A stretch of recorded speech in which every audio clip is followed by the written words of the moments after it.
आप सभी का मेरे पीएस केमिस्ट्री यूट्यूब चैनल में स्वागत है। जैसे कि हमने कल पढ़ा था नेचर ऑफ मैटर के बारे में, आज हम पढ़ेंगे क्लासिफिकेशन ऑफ मैटर। क्लास चालू करने से पहले मैं आपसे जैसे कि मैं पूछता हूँ मतलब पूछना चाहूँगा कि जो मैंने पहले जो वीडियो डाला है उसका क्वालिटी कैसा है और जो साउंड है वो कैसा है। किसी भी प्रकार की अगर उसमें त्रुटि हुआ हो तो बिल्कुल बताइए, मैं उसको सुधार करने की कोशिश करूँगा। और साथ में जैसे मेरा क्लास है, जैसे आपको अच्छे समझ आ रहा है कि कैसे लग रहा है, बिल्कुल बताइए ताकि मैं इसको और सुधार करने की कोशिश करूँगा, जिससे आपको बिल्कुल मदद मिले। बिल्कुल मतलब डाउट मत हो, जैसे मैं समझा रहा हूँ उसमें बिल्कुल अगर डाउट कुछ होता है तो कमेंट करिए, मैं और इसे बेहतर ढंग से बताऊँगा। चलिए, तो इसी प्रकार से अब हम आज की क्लास जो है शुरुआत करते हैं। हमारा आज की क्लास है क्या, क्लासिफिकेशन ऑफ मैटर, जिसे हिंदी में द्रव्य का वर्गीकरण कहते हैं। मैटर को जो है दो भागों में बांटा है, फिजिकल क्लासिफिकेशन और केमिकल क्लासिफिकेशन। फिजिकल के अंदर में तीन पार्ट आता है, solid state, liquid state, gas state. और केमिकल में दो आता है, प्योर सब्सटेंस और मिक्सचर। इस प्योर सब्सटेंस को फिर दो भागों में बांटा है, एलिमेंट और कंपाउंड में। इस कंपाउंड को फिर दो भागों में बांटा है, इनऑर्गेनिक और ऑर्गेनिक में। और मिक्सचर को दो भागों में बांटा है, होमोजीनियस मिक्सचर और हेट्रोजीनियस मिक्सचर। अब इसके बाद हम सबसे पहले देखें फिजिकल क्लासिफिकेशन ऑफ मैटर। तो पहले सॉलिड, लिक्विड और गैस तीनों के बारे में हम चर्चा करेंगे। चलिए, तो सबसे पहले हमारा आता है फिजिकल क्लासिफिकेशन ऑफ मैटर। पहला हम लेते हैं सॉलिड स्टेट। तो सॉलिड स्टेट जो है, इसमें जो कण है बहुत पास पास होते हैं। जैसे कि इस चित्र में आपको दिख रहा होगा कि जो जैसे कि लोहा है मान लो जाए, तो लोहा में जो कण होते हैं आपस में बहुत ही बिना स्पेस के चिपके रहते हैं, जिसके कारण उसका आकार और आयतन जो है बिल्कुल एकदम निश्चित रहता है। और उसके बाद अगर हम देखें तो एक कठोर और दृढ़ होते, मतलब बहुत मजबूत होते हैं, कठोर होते हैं। उदाहरण के लिए जैसे यहाँ पे है लोहा है, बर्फ है, ईंट है, धातुएं है। और अगर हम इसके बल की बात करें तो इसमें पार्टिकल थ्योरी ऑफ मैटर क्या क्या है, आकर्षण बल लगा होता है। क्या आकर्षण बल? स्ट्रॉन्ग फोर्स ऑफ अट्रैक्शन, जिसे हिंदी में हम प्रबल आकर्षण बल भी कहते हैं। तो अगर हम एक देखें थ्योरी के अनुसार, द्रव्य के कणिका सिद्धांत के अनुसार, तो किसी पदार्थ के कण आपस में एक दूसरे को क्या बहुत जोर से खींच कर रखते हैं, जिसे प्रबल आकर्षण बल कहते हैं। मतलब जो कोई पदार्थ है जिसमें जो बहुत जोर से जो कण है आपस में खींचे हुए है, जिसके कारण बहुत मजबूती के साथ बना हुआ है। उदाहरण के लिए जैसे मैं लोहा लेते हैं तो आपको रियल एग्जाम्पल दिखाता हूँ। जैसे कि ये लोहा हो गया, ये लोहा है। इस लोहे में जो बल है, जैसे छोटे छोटे कण जो है आपस में अट्रैक्शन बल बहुत ही मजबूत है। इतना मजबूत है लोहा, बिल्कुल इसका जो आकार है जैसे कि आप देख रहे हो, और आयतन दोनों क्या है, निश्चित है। तो इसी को बता रहा है इसमें कि जो आकार और आयतन निश्चित होता है और इसमें प्रबल आकर्षण बल जो है काम करता है। तो आप बिल्कुल समझ गए होंगे। दूसरा हम लेते हैं लिक्विड स्टेट। अब लिक्विड स्टेट में क्या होता है उसके भी हम जानते हैं। तो लिक्विड स्टेट, इसमें क्या होते हैं, कण थोड़े दूर होते हैं। अब जैसे कि कण दूर होते हैं, आपको दिख ही रहा होगा इसमें, जैसे कि कण जो है भले ही पास में दिख रहा है लेकिन थोड़ा दूर रहता है, ठोस की अपेक्षा में दूर रहता है। और इसका आयतन जो निश्चित रहता है लेकिन आकार बिल्कुल निश्चित नहीं रहता। जैसे मैं आपको उदाहरण के लिए बता देता हूँ, जैसे कि हम दूध लेते हैं या फिर जल लेते हैं या तेल लेते हैं, हम जिसे भी जैसे जिस भी पात्र हम डालते हैं उसी के अनुसार वो है आकार ले लेता है। इसलिए कह रहा है कि उसका आयतन जो है निश्चित, परंतु आकार नहीं होता है। अब आपको मैं रियल एग्जाम अगर दिखाना चाहूँ तो जैसे कि देखिए, ये एक गिलास में पानी है और यहाँ पे मैं एक प्याली लेता हूँ, ठीक है। अगर इस पानी में जैसे कि ये गिलास में है तो गिलास के आकार के हिसाब से है, और अगर इसको मैं पानी को इसमें ऐसे डालता हूँ तो ये पानी जो है किसके, अब इस प्याली के अनुसार हो गया। तो इसका मतलब यही है कि ये बताना चाह रहा था मैं कि जो लिक्विड स्टेट में है इसमें कण जो है थोड़ा दूर होते हैं। जैसे कि आपको पता हो कि जो कण है फैल रहा है, जिसके कारण क्या है, इसमें ठोस की अपेक्षा में थोड़ा दूर है।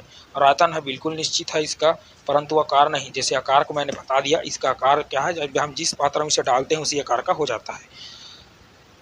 अब उसके बाद हम इसकी अगर प्रबल आकर्षण बल की बात करें तो ठोस की अपेक्षा इसमें कम होता है। अब हम अगला देखते हैं गैस स्टेज के बारे में, ठीक है। तो गैस स्टेज की अगर हम बात करते हैं तो इसमें जो कण होते हैं बहुत दूर दूर होते हैं। जैसे कि आप उस चित्र में दिख रहा होगा, इसमें जो कण है इसमें दूर दूर है, और इसका आकार एवं आयतन दोनों क्या है, निश्चित नहीं होता है। इसका आकार और आयतन क्या है, निश्चित नहीं होता है। क्यों नहीं होता है? तो देखिए, आपको भी उसको भी एग्जाम्पल देता हूँ मैं। जैसे कि ये क्या है, एक प्लास्टिक का डब्बा है। अगर मैं इसमें किसी गैस को अगर डाल दूं, जैसे कि ऑक्सीजन ही हो गया या वायु कुछ भी हो गया, तो मैं डालूं, जैसे ढक्कन को निकाल के डालता हूं, तो इसमें डालने के बाद मैं ढक्कन को बंद करूं, तो जो वायु है या फिर ऑक्सीजन है इसी में बंद रहेगा, सभी तरफ बिखरा हुआ रहेगा। इसी को इस गैसीय डिस्टिल में बता रहे हैं। ठीक है, तो उसके बाद इसमें दाब लगाकर काफ़ी हद तक संपीड़ित किया जाता है। अगर इसकी बात है तो मैं एक और उदाहरण देता हूँ, जैसे कि हम गुब्बारा हो गया, गुब्बारे में हम जैसे हवा डालते समय कुछ हद तक बिल्कुल थोड़ा दबा कर देख सकते हैं और वो बिल्कुल दब भी जाता है। ठीक है, तो इसे हम जिस पात्र में रखते हैं उस पात्र के सभी तरफ फैल जाता है। जैसे कि मैंने आपको इसका एग्जाम्पल दिया था कि हम इसमें गैस डालते हैं, वो सभी तरफ इसी बंद पात्र में फैला हुआ रहता है। उदाहरण के लिए वायु हो गया, नाइट्रोजन हो गया, ऑक्सीजन हो गया, अमोनिया हो गया, कार्बन डाइऑक्साइड इत्यादि। तो बिल्कुल आप सभी को अच्छे समझ आया होगा। मेरा समझाने का उद्देश्य यही था कि आपको बिल्कुल गहराई से पता चले, ताकि आप भविष्य में कभी भी कुछ जैसे होता है तो बिल्कुल रुके नहीं। आपको जैसे रियल एग्जाम्पल से जितना अच्छा लगेगा, इसलिए मैंने रियल एग्जाम्पल बिल्कुल लिया। मैं आशा करता हूँ आपको बहुत अच्छा लगा होगा वीडियो। अब उसके बाद हम नेक्स्ट आते हैं, गैस और वाष्प में अंतर। ये बहुत ही इम्पोर्टेंट बात है। इसमें क्या अंतर होता है इसे, क्योंकि किसी भी जैसे कि कोई भी पूछ देता है और हमें नहीं पता तो अच्छा नहीं रहता, इसलिए इसे हम ध्यान से देखते हैं। तो सबसे पहले हम देखते हैं गैस। गैस क्या होता है? गैस ऐसी अवस्था है जिसे में पदार्थ होते हैं पदार्थ जो सामान्य ताप पर, सामान्य ताप या कमरे के ताप पर गैसीय अवस्था में ही होता है। ठीक है, क्या होता है? गैस ऐसी अवस्था है जिसमें पदार्थ जो है सामान्य तापमान या कमरे के तापमान गैसीय अवस्था में ही होता है। और इसका अगर हम सामान्य अवस्था की बात करें, गैस सामान्य ताप पर भी गैस में ही रहता है। उदाहरण के जैसे ऑक्सीजन हो गया, हाइड्रोजन हो गया, नाइट्रोजन हो गया, ये हमेशा गैस रूप में रहते हैं। तो आप जैसे समझ ही गए होंगे, जो गैस अवस्था होता है वो सामान्य ताप पर हो चाहे कमरे के तापमान पर हो, वो जो गैस है वो गैस ही रहता है, चाहे ताप हो जो बिल्कुल चेंज नहीं होता, इसलिए उसे गैस कहते हैं। उदाहरण तो मैंने आपको बता दिया, जैसे ऑक्सीजन हो गया, हाइड्रोजन हो गया, नाइट्रोजन हो गया, ये सब गैस रूप में रहते हैं। और अगर हम वाष्प की बात करें, तो वाष्प वह अवस्था है जिसमें कोई पदार्थ सामान्य तापमान कमरे के तापमान पर ठोस या द्रव्य होता है, लेकिन गर्म करने पर गैस जैसी अवस्था में आ जाता है। ठीक, क्या समझे? चलिए एक बार फिर हम रिपीट करते हैं।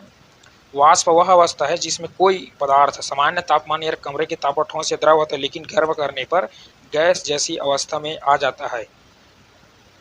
तो चलिए हम इसको रियल एग्जांपल से समझते हैं।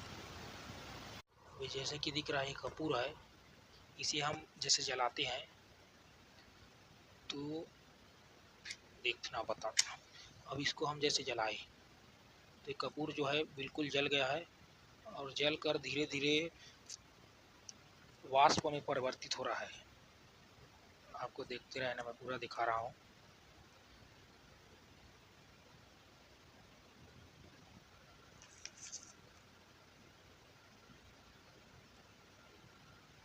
तो आप यहाँ पर देख सकते हैं जैसे कि जो कपूर था वो जल कर वाष्प में परिवर्तित हो गया है, यहाँ पर कुछ भी नहीं बना। जैसे मैंने आपको कपूर के उदाहरण देकर रियल में बता दिया कि वह सामान्य ताप पर ठोस या द्रव होता है। जैसे कि जो कपूर था वो सामान्य ताप पर ठोस था, लेकिन मैंने उसे जब ताप दिया, मतलब कि जब गर्म किया और जलाया तो वाष्प में परिवर्तित हो गया और कुछ नहीं उसमें बचा, सब वाष्प में रूप में चले गए। तो इसका यही है एग्जाम्पल। और अगर हम ताप व दाब की दशाओं में परिवर्तन द्वारा द्रव्य की तीनों अवस्था को एक दूसरे से रूपांतरित किया जाता है। क्या बता रहा है? जैसे कि जो ठोस अवस्था है उसे अगर हम गर्म करें और ऊष्मा दें तो द्रव में परिवर्तित होता है, जैसे कि हमारे कपूर के साथ अभी हुआ। और अगर हम इस द्रव को फिर से ऊष्मा दें तो किसमें हो जाता है? वाष्प में परिवर्तित हो जाता है। अब इसी वाष्प को अगर हम ठंडा करें तो द्रव्य में परिवर्तित होता है, और द्रव्य को ठंडा करें तो ठोस में परिवर्तित, जैसे कि बर्फ जो बनता है। तो हमारा जो आज का क्लास था हम इसी के बारे में जाने। तो एक बार मैं इसे फिर रिपीट करते हूँ। ताप व दाब की दशा में परिवर्तन द्वारा द्रव्य की तीनों अवस्था में एक दूसरे से रूपांतरित किया जा सकता है, जैसे कि मैंने इसे आपको बताया है। तो चलिए ठीक है, आज का हमारा क्लास हम यहीं पर समाप्त करते हैं। और कुछ भी अगर इसमें डाउट लगे या फिर साउंड में कुछ कमी हो या वीडियो क्वालिटी कम हो तो बिल्कुल बताइए, और कुछ जैसे समझ नहीं आता उससे भी बताइए, मैं बिल्कुल इसमें सुधार करने की कोशिश करूँगा। मेरा एक ही उद्देश्य है कि इसे बिल्कुल बेसिक से जाए, आपको बहुत अच्छे से समझ आए, मेरा यही उद्देश्य है। चलिए ठीक है, धन्यवाद।